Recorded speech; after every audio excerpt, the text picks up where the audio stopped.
So hi everybody, my name Oh, is Haley, and just so you know, today's event is recorded and we are live on Facebook as I just mentioned.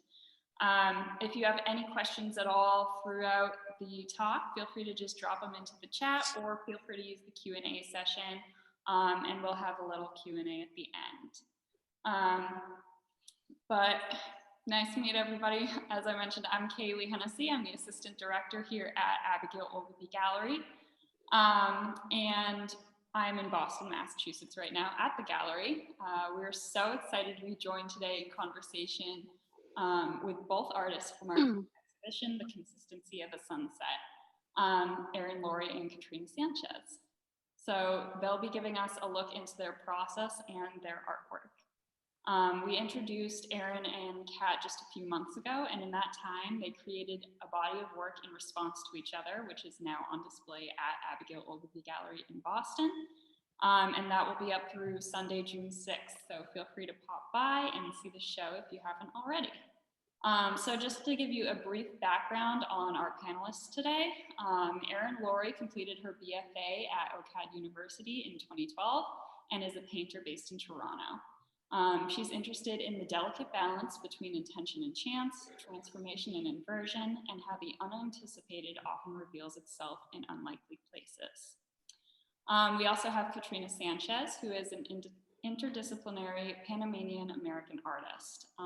Through fibers and mixed materials, she makes vibrant and tactile objects and installations that examine the social and environmental networks in which we function.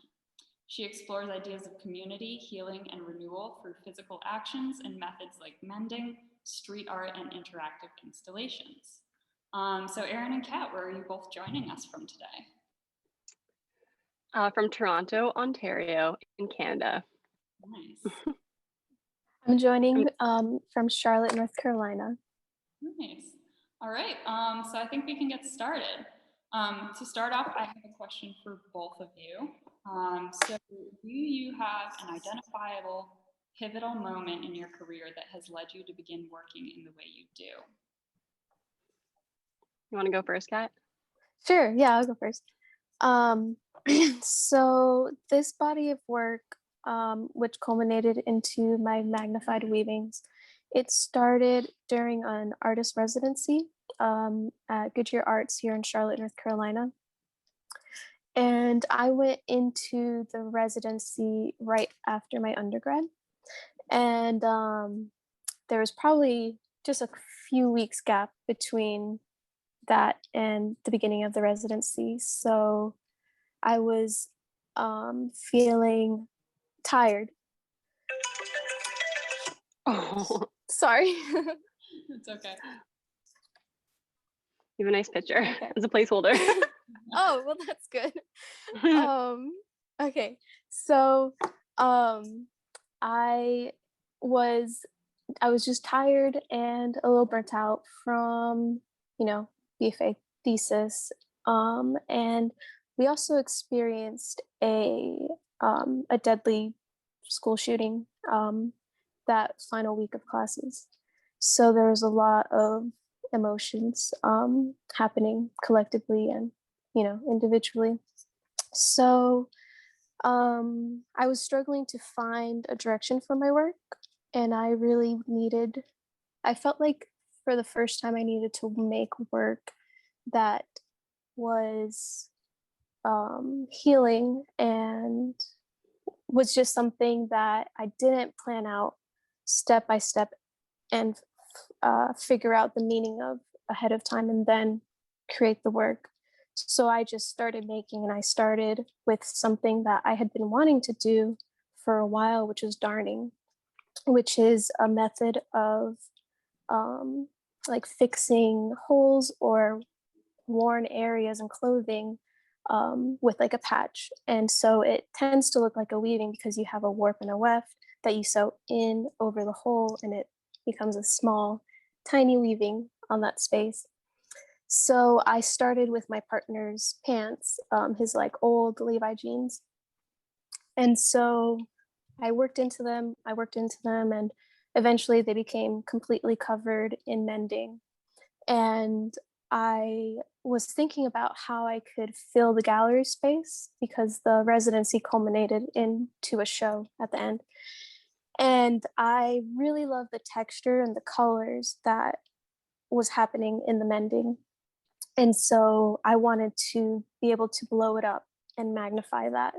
And so that's where my magnified weavings were born. And so that very first one was really large. It was about, I'd say 10 feet by 10 feet.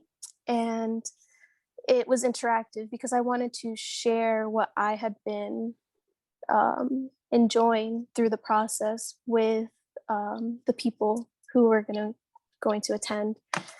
So it was a giant weaving that was unfinished, and I incorporated extra knitted tubes under it with very simple instructions that just said play and kindly touch, so that people would know to, be sensitive with the work, but to enjoy being able to touch it and being able to manipulate it.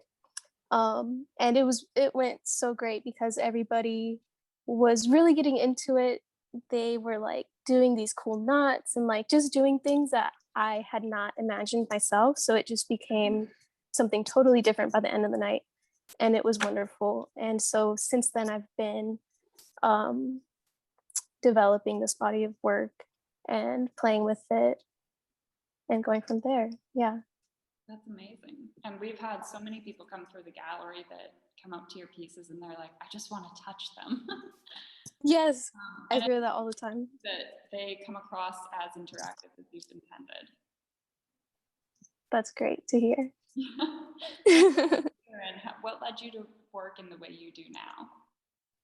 Well, so, okay, I have two main pivotal moments, but the first one was also similar to Kat in my last year at my undergrad at university at OCAD. A couple of days before I started, which was the last year is your thesis year. So it's a year where you have to make a body of work that's based on research, and it's more like an independent study, and you exhibit it at the end. So it's like the culmination of all 4 years of the university, or 5 in my case.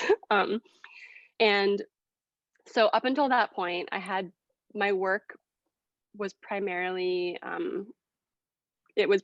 composed of lots of extremely detailed, anatomically correct figure drawings. And my process was very meticulously planned and thought out. And I always had a model, and I had reference photos, and I had everything sort of stitched together in my mind before actually executing the piece. So it was like it served its purpose for the time, but it ended up feeling like a pretty rigid process where there wasn't enough possibility of change or chance or growth for me personally in the process itself. And I also felt like the process of making that work didn't reflect what I was actually trying to express through the work. So there was this disconnect between the content or my what I needed to externalize and then the way of making it, which always felt a little bit unsettling to me. So I broke my foot a few days before my last year started, and my bone ended up not healing for the whole first semester. I think it was because of like stress, diet, who knows what it was, but so I had casts and crutches for the entire first semester. So everything that I had thought I was going to do, I had to sort of throw out the window, and I wasn't able to go buy art supplies or build my own strainers or stretch my own canvas or make art standing up. Like, it really limited the type of work that I was physically able to do. And a lot of tension and frustration had built up. And looking back, like, it was the greatest gift I ever could have been given, because it forced me to slow down and to confront aspects of myself that I had up until that point been running away from in various ways. And also, like, I think my perfectionism up until that point was another like coping mechanism for the things that I was avoiding looking at.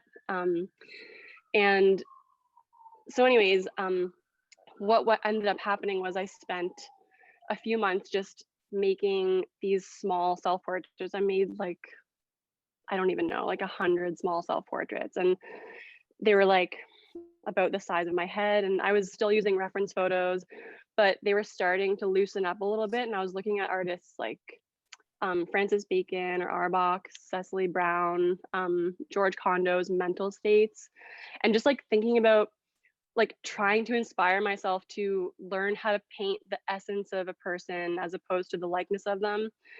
And eventually, but I was still using like very dark muted colors. Like at that point I was still afraid of color, and I was still kind of hesitant to use a lot of material.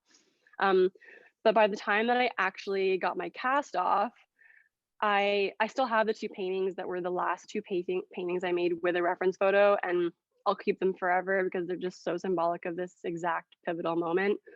I started out painting my friend Allie, and I had the reference photo near me, and then I just decided somewhere in that process to just discard it and work from my imagination. And I started using a lot more color and a lot more paint. I was using it like pretty sculpturally, and literally from that moment on, I discovered the joy of painting, which I had never really experienced before.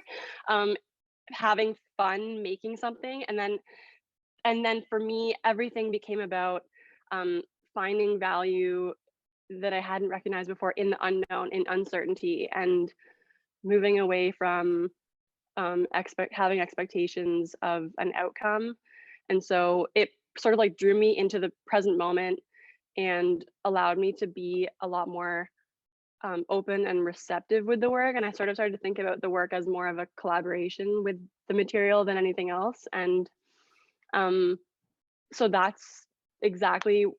was that pivotal moment from that chapter to this chapter. And I'll just quickly explain something that also happened later that year. My first experience with meditation.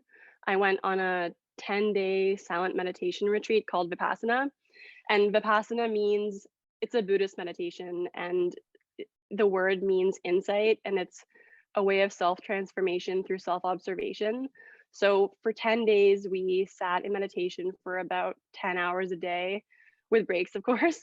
But and what you were taught was to learn to observe any sensation that arose in the body, and any thought that arose in the mind, whether it was like from the subtlest to the grossest, and sort of just continue to return to the breath over and over and over. And what you realized is that everything inside of you, in your mind, in your body, is in a constant state of flux. And because you understand the truth of impermanence within you experientially, you kind of can't help but understand that that's how the universe outside of you functions as well. And so my work, I think, reflects this understanding of everything in a constant state of becoming, and there not being any separate processes in nature or inside of you. Everything gives rise to something else, to this like seamless like thread of continuity. And so I work wet into wet now, primarily just to sort of reflect that understanding that every part of the painting becomes another part of the painting through this like recycling of material and ultimately of meaning and of energy, of form. So yeah, that's I think what happened there. Amazing. And if you've been able to stop into the gallery and see the show, you can see how sculptural and just really juicy Erin's paintings are, and they create such a wonderful conversation in color, texture, and materiality with Kat's pieces that is just amazing to see in person. And I've been lucky enough to look at it every day. Thanks. So for the show, you both made new work after meeting just a few months ago. So what was that like? And did you learn anything from each other's bodies of work that have now informed your own? Did you want to go first? Well, I feel like it's funny because you just touched on it through your retreat, where you had like this realization of everything being connected as far as like nature and to our lives, and like this kind of ongoing cycle. And for me, when I read as a part of your artist statement, how you were incorporating these environmental motifs in your work, and how you can be, how like the stability of the mountains and like the ageless stars gives you this sense of stability, but the world is still constantly changing and you're kind of in between this place and another. That definitely aligned with like how I was thinking of this work as well. Especially through, so the title of the show, The Consistency of a Sunset, is named after one of Erin's paintings. And that really inspired me for Life Source, which is based off of the sun and the different phases of the sun. So imagining and thinking about the colors of the sun as it moves through the sky and the surrounding space around it. So you have like your bright yellow and your blues, and then it turns into like this warm, cool gold tones and pinks and purples, and then you have like your deep blues of the night. So the sun is like this constant thing in our lives, and it's something that we need to live, but it's still constantly changing as well and evolving. And so I became interested in like that idea of cycles and how our lives are always moving in cycles, and nature is as well. And so it seems like we're both really thinking about change, and like, especially in this moment where the world is like transitioning from this like very strict COVID phase, and then slowly transitioning to this space where we're opening up a little bit and you know, changing and kind of healing some, or trying to. And so in my work, I felt I see like the repetition of cycles in the concentric lines of knitting happening down the tubes, and then you have like the warp and the weft being woven under and over each other in this kind of cycle. So that, that's I love that so much. It's so true.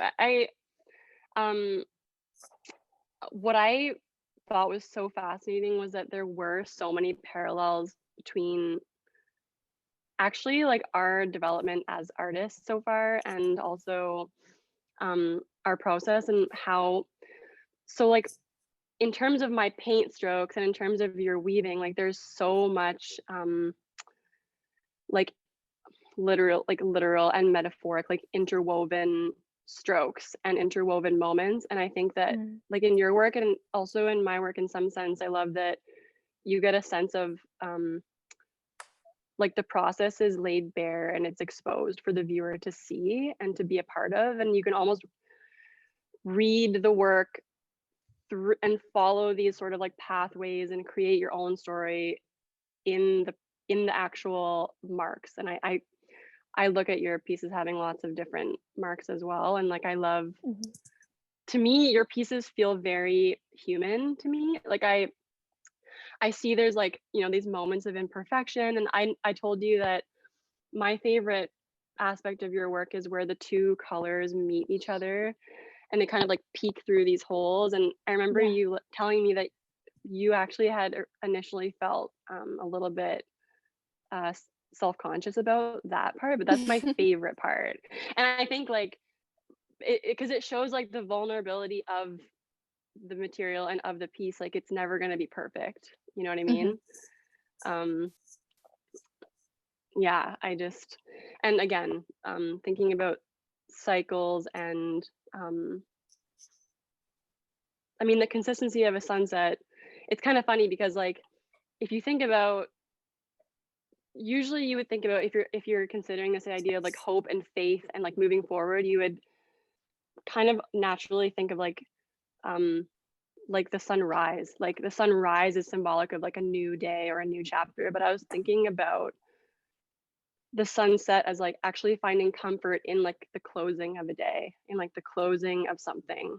Because I think for so many of us, this period of time has revealed to us ways in which we live and think and navigate through the world that maybe no longer serve us. And there is something so reassuring of the coming to awareness of that and the closing and the conscious sort of closing of a chapter of that. So as opposed to like thinking about the sunrise symbolizing hope, I was thinking about the sunset instead. Mm-hmm. Totally. It's signaling the next beginning. Absolutely. Exactly. And Erin, this is one of those prime examples of just, we can't catch it on camera. The buildup of this so cool. Like, we love persons, and everybody has been asking, is that pure oil paint, or do you go in with like a gel medium first? What's your process there? So it's mostly oil paint. I use a little bit of cold wax medium, which I make at the studio. And what you do is you melt microcrystalline wax. It's like the most translucent, colorless, and malleable wax that you can work with. And you mix it about half and half with some solvents, which I actually can't use anymore. So I'm not using cold wax anymore for health reasons, but that's what I was doing. And you can mix a little bit of oil in that if you want, but then this substance that you get when it dries is like this amazing matte buttery texture. And so I'll usually just and you can make it whatever consistency you want, like depending on the ratio from solvents to wax. But I'll usually just mix like maybe like 1/10 of wax into the paint, and that just makes the paint hold its shape. And also before I work with really heavy oil paint, I've learned through trial and error that I let the oil paint sit out on cardboard for 5 or 6 hours beforehand, and a lot of the excess oil and binding seeps out into the cardboard, so that, because if you just use straight thick oil, when it dries, it'll dry really shrivelly. And yeah, I just wanted to hold its shape as much as I can. And yeah, I also forgot to mention that, so for this body of work, it's all like pure wet into wet. I don't think I went back into any painting at all.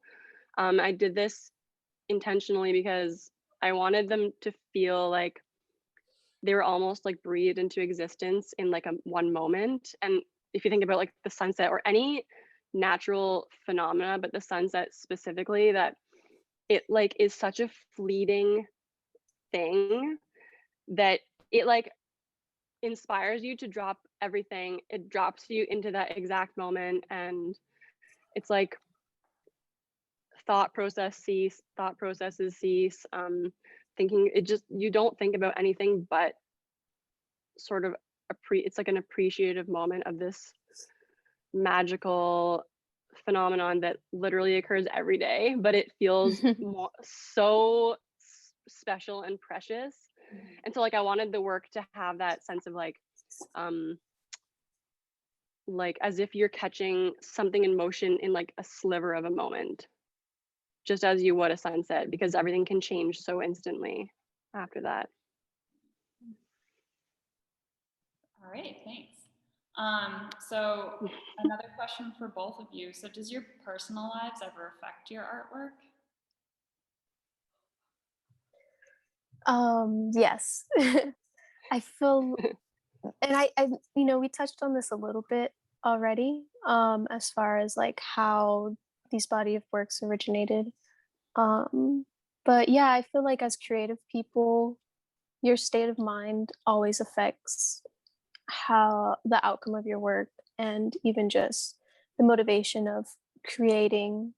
It can affect like color palettes you are more guided towards. Like I definitely like, and so something that Erin has talked about is how she's felt like in the past completing a painting all in one sitting and then coming back to it later, could your state of mind changes from one day to another too.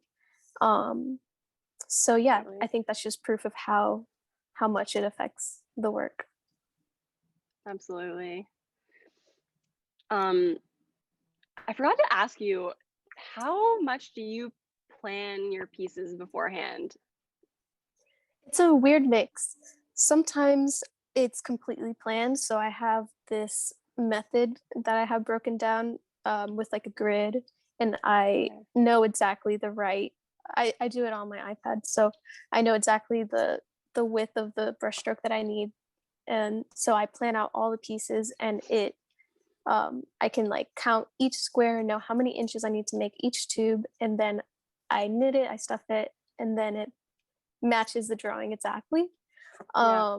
And I kind of have that down to a T now, but I really enjoy when I can just have all my colors of yarn out, and then I start with this color, and then I kind of like I feel like this color will go well, and then it's interesting because I'm creating this long line, but then that long line is going to intersect with this other line that's going to go in the other direction. So then I'm kind of thinking Totally. about the colors in like this weird mathematical kind of way.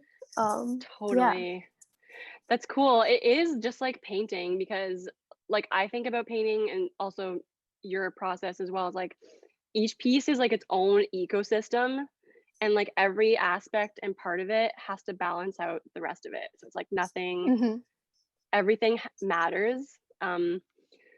And but for you it's so interesting, because for me I can just like put paint on and I can remove it if that doesn't work, but for you it's like it seems like it's such a dis definitive moment, like you can't Right. go back. Or do you go back? I don't know. I have learned to go back. So when I was first starting, it felt like I couldn't cut into it and then make a change.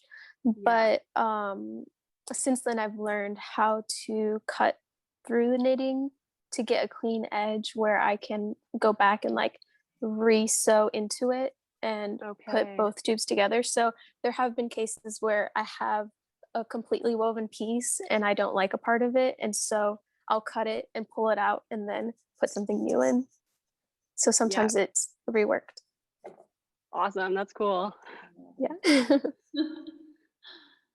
you want me to answer the question, or do you want to answer Wilhelm's question?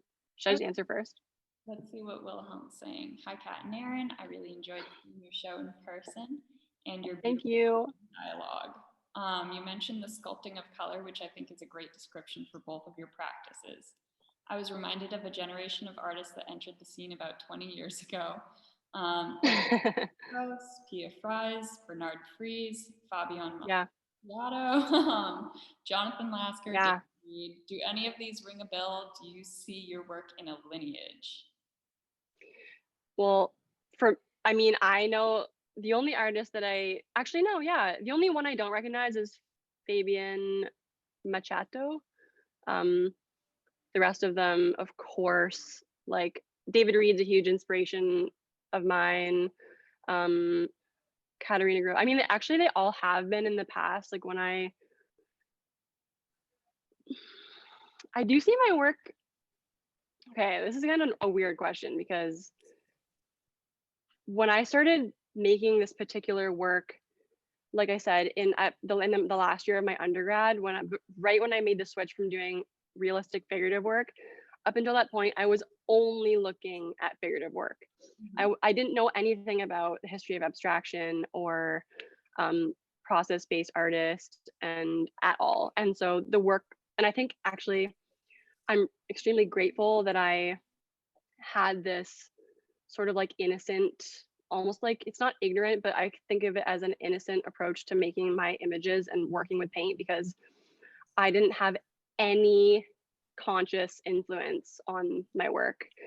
And over the years, as I've obviously familiarized myself with different historical movements and artists, this ties into the answer that I was going to give you before. So I often like I have to be really careful what I look at because it always creeps into the work and I can tell in hindsight exactly who I was looking at or what I was surrounding myself with. And I actually don't really care about consciously like linking my work to a lineage because it's just kind of like it would seem like an afterthought like observation, but it would seem like I just made that up because it didn't start that way. Like I kind of see myself as like, or my work, even though of course like you can connect my work to like all of those artists and like Gerhard Richter and the abstract expressionists and like, but I don't really look to anybody for inspiration. Like I find inspiration from their ideas about painting and less about the work itself.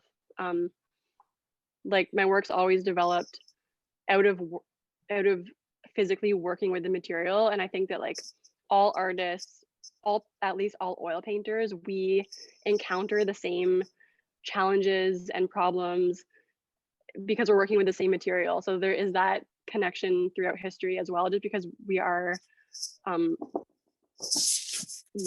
we're doing the same thing over and over and making it our own, you know?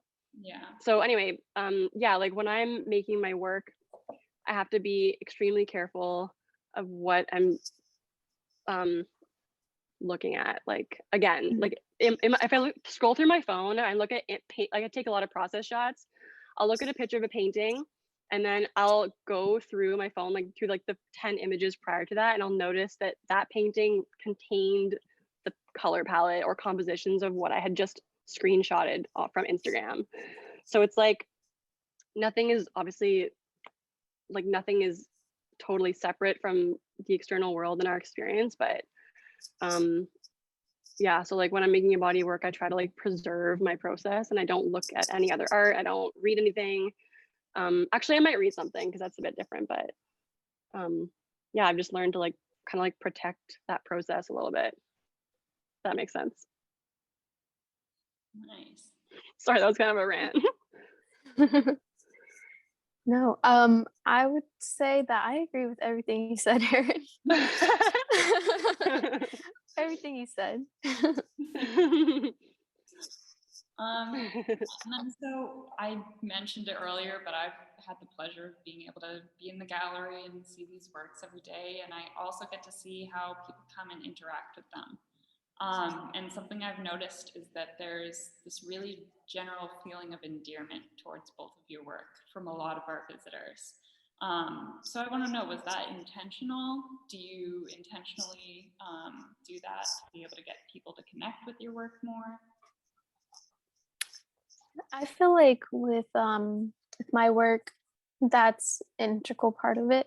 I always feel like fibers has this kind of quality to it always, because it is something that is a part of our daily lives as far as textiles, and it's something that we all have this connection to, and it is soft and inviting and intimate, like the clothes that you wear on your body. So I think that aligned with the plushness and like the body of the lines and like the knitted tubes lends to that as well. So like you said, Kylie, how people want to just like be able to touch the work. And that's definitely something that I love to hear because I want people to be able to have that like desire and then be able to fulfill it as well by being able to touch the work. Yeah. And I think that's like for me as well, like, you know, as artists, we get to experience our work obviously very differently from our viewer. So, you know, I don't think of my materials as being something super precious. It's flexible and malleable. And, you know, in the studio, I'm like tugging and pulling. Sometimes I'm sitting on it while I'm weaving. I prefer to work on the floor. And so I don't like safeguarding that experience for only myself. I want to kind of like break that barrier for my work so that the audience can experience that as well. Of course. And I think Love that. as artists, like, you know that you're going in and people are going to have all different sorts of reactions to your work. But you do always have a little bit of intention to it, and it's nice to see when that fulfills itself. Yeah, it's so true. Yeah, I mean, I think that I use color to initially, like, I use it for my own, like, I love the vibrations and the tension and energy that color relationships create. Like, I feel like it feeds me. And I also think that I do want to have draw the viewer in initially with like the color relationships. Like a lot of my work is highly saturated, but I also like not just the color, but I want the color and the image, like the high contrast, to draw you in. But then I want the viewer to get sort of like drawn into the process. So the handling of material and the gesture and the small marks and the variety of these like expressions on one surface, I tell a story as well as the image and the color. And so it's like, yeah, first you register the color and the image, like it's like a quick reading, and then like slowly you're drawn into the process. And that's kind of like how I try to invite the viewer into the work, I would say. Yeah, and I think when process can come across in the work and you can see that visual history, it gives it almost a narrative quality that the visitor, the Yes. viewer, can really Yes. connect with on a more personal level. Totally. Actually, similar to your work, Kat, like how you don't think about your work as being too precious, and like you're not trying to hide the way that you actually like handle the material. Like I just like paint, like the way that I paint, I think that, yeah, like my mood and my interests and my energy is like literally becoming like embedded in the paint. So like I do think that it transmits something very human, and also because of the tactility, there's like this, I feel like this like bodily visceral response to the work as well, and similar to yours as well. It's just like a different type of response. Yeah. So at this point, we would love to open it up to questions. So if anybody has questions for Katrina or Erin, feel free to either use the Q&A section, or you can drop them right into the chat. You can send them to all panelists. They're all panelists and attendees. I forgot to say thank you for the question, Willem. I love your work so much. So yeah, thank you. Yeah, if anyone has any questions, literally anything, any question is great. Oh, we do have a question. So how does your social media impact your practice?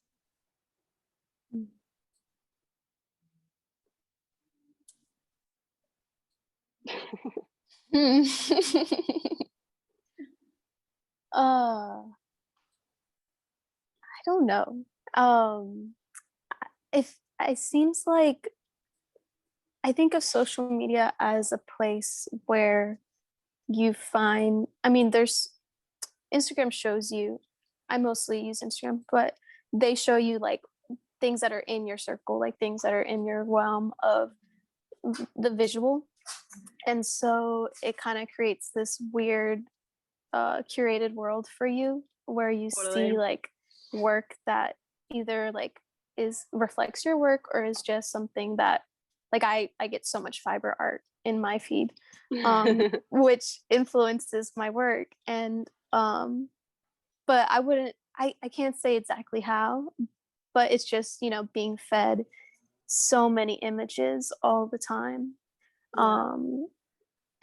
And especially in like a very global way, where Mm-hmm. I think artists in the past are much more just influenced by what's immediately around them, and we're being exposed to stuff all over the world all the time, from different languages and stuff. So that's kind of like how I think of my social media affecting me the most, I try to not let like any feedback or comments or anything like that drive my work in a direction, because I want it to kind of come from a place where from within. Yeah, that's how I think of it. Yeah, totally. Yeah, it's so funny that like echo chamber is such a weird thing, Mm-hmm. because then like it takes so much more effort to actually like break out of that, like conscious effort continuously, and then that becomes a part of your echo chamber as well, so it's like Yeah. constantly trying to break out of that. Yeah, it's really strange. I personally have, like many artists, a love-hate relationship with social media. I've been thinking a lot about privacy lately and Mm. where my practice kind of sits. Like, I listened to an artist talk by EJ Hauser last year. I don't remember when it was from, but she did a residency somewhere, and she was talking about how for a long time she made these like kind of similar in a sense to mine, like really heavy built up sculptural oil paintings. Like they were just like cumulative material, and she said at one point someone gave her advice to start making drawings just for herself, just private drawings, don't show anybody, just like alleviate the pressure, like and also to do these drawings on things like on like really disposable material, so like newsprint or something. And so she started this like private aspect of her practice that is what led her to the work she's doing now. Like those drawings now inform her paintings, and I just think that everything is so public now with social media, and even in my mind, like I'm like, oh, I have to show everything I do, I have to reveal what I'm doing all the time. Like I have forgotten what it was like to work without revealing. And so I've been thinking a lot about that lately, and how I can kind of get back to that place of making it just for me without the thought of how others will perceive something. It's like a weird, it's really hard to break out of that because it's like it's so ingrained in the way that I live and work now. And also because like you, like artists, it's a business too, right? So like we also have to, it's like this balance between withholding and sort of like preserving that part of your practice, and also like being able to continue it. I don't know, it's like a strange thing. Yeah, it's weird. Totally. We got a great question from the audience. This one is for Katrina. So you mentioned darning, a process that normally happens on a much smaller scale. Could you talk a bit more about how this scale translation affects the work? Yeah. Well, it kind of, I think, put in a very simple way, translating it from this really small, intimate way where, like, for example, like your hands are this big and the needle's this big and the thread is like being surrounded as you work. But when it's translated into this big magnified scale, your body is surrounded. So you see the work in a different way, and I think it has a stronger impact on what you get as far as a feeling from the work. Like not only is the texture magnified, but the effect on you is magnified. Yes. Yeah. Absolutely. So does anybody else have any more questions? Erin, Kat, do you have questions for each other at all? Oh, I do. Okay. What do you like? Do you have any visions for where your work might go from this point onward? Like, do you have anything that you've been wanting to try or thinking about exploring in the future? Yeah, I have a lot of weird ideas. One of them being inspired by you because you talked about the seams and how it's something that you really find fascinating, and it changed my mindset on the seams as well, because as a fiber artist cool. and as I used to work as a seamstress professionally as well, so I have cool. this, yeah, so I have this like sense of perfectionism in my seaming skills, you know, in me. And so now I want to make a piece where it's like where I kind of call them my noodles, so I'm just going to call them that, but where they'll be in like, say, 4-inch segments, and then each segment is sewn together. So then you'll have like this like weird feeling of like the ridges coming in and out, in and out, in and out. That's something that I think I want to play with. I also really want to play with using my knitted tubes or noodles in different formats. So I've been playing with different knots and things where I could, you know, like use a star knot and make hundreds of them and then lay that out on a wall and see what that looks like. And then I'm also actually, I'll be working on a few murals this month later. So I'm translating my textile work into painting, Wow. which will be very interesting. Yeah, I can't wait to see that. Okay, keep us posted about that. Yeah, we'll do. It'll be on my Instagram. So when you learn these new knots and these new techniques, do you have to do them on a like learn them on a small scale first, and then like I would assume, right? Like just that's an interesting question. I think I guess it depends on what's around me at the time, because it's almost easier with the bigger rope because you can like kind of see what's going on more, and it's easier to pull out a knot when it's bigger chunks as opposed to like a small thread. It gets really really tight and it's hard to undo. That is so true. I've been practicing with the large scales. It's interesting to think of it. Awesome. Yeah. It makes sense. For sure. Totally. All right. So Kat, did you have anything else? Well, I have I have a question for Erin about that installation that just happened where it was like that large painting, and you had your installation team came, and I don't know, it just looked really extreme because it was being lifted from the ground on the outside of a house to the second story. So how did that go? Well, okay, so that painting was originally, it's kind of weird that I did this, but I made one giant painting, but it was on 2 panels, so they were like put together, so it was one image but on 2 panels. And the more that I sat with that painting in my studio after, because I made it for a specific exhibition, but it sat in my studio for a long time, and it was so big that it took over my mental space. So it was like I decided that I actually wanted to split it up. Like I felt like there were 2 very distinct paintings on their own. So I just split them up.